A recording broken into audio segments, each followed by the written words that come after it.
So this is kind of interesting as well. A young guy, we talk about development. Here's a guy that they might beginning to develop. Isaiah McGuire, 63 snaps, past 3 games, 8 pressures, 11 tackles, 2 TFLs, and a half sack. It's a guy that was a middle round pick, I guess we'll call him, who looks like he can play in the league. Yeah, second, fourth round pick taken after DeJuan Jones in the 23 draft.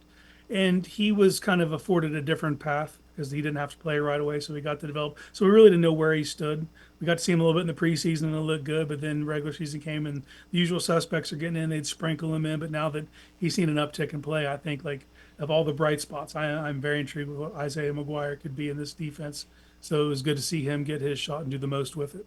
So I know you also wrote an article kind of in companion with that.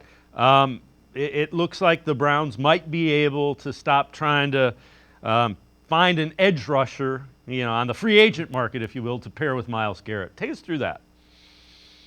Yeah, ever since they drafted Myles Garrett, except for his rookie season when they had Emmanuel Ogg, after that they just started kind of renting veteran defensive ends, Olivier Vernon, who they had to trade for, and then he hurt tore his Achilles in the 2020 regular season finale.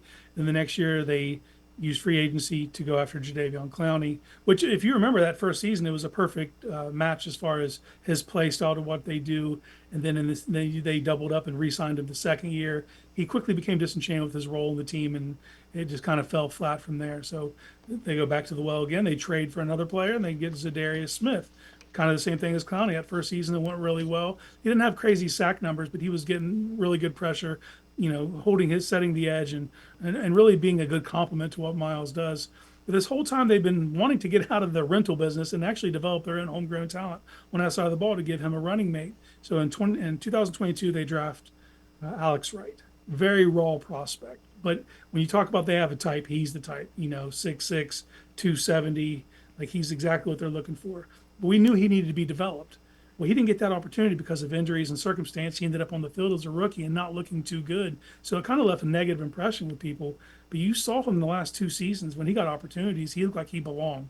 And even this year, right before he tore his triceps, was really coming on strong. If you think back to that safety he had against Jacksonville, kind of showing you the complete skill set, reducing down inside, beating a guy with a swim move and stiff arming another, and really collapsing and finishing plays. He's definitely a force. And now that they've traded Zadarius and Alex Wright, you're actually getting to see it from Isaiah McGuire, who's been one of the best run defenders in the leagues in his limited time playing.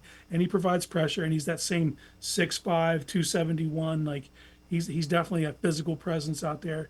And we need to see him build on that in the second half of the season. But I believe the Browns have put themselves in a position where they can finally stop renting guys and use their own homegrown talent to be that edge rusher next to Myles Garrett.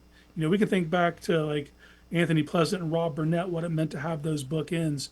The Browns can get to that spot now. And then you throw in Ogbo Okoronkwo as a rotational, situational pass rusher, and that's problems for teams. And then I think the X factor is Michael Hall. Michael Hall can play a little bit of edge. I understand that most of his damage is going to come from the interior, but just having that guy that you can move around, I think you have plenty on your plate that you can go in the next season without having to rent somebody. Now, I do believe you still draft people, still bring them in, just keep trying to stockpile talent. But you've shown now that you can develop that in your defensive end room. And I think the Browns are right where they needed to be this whole time, is finding their own guys, developing them, and now they have someone that can grow with Myles Garrett.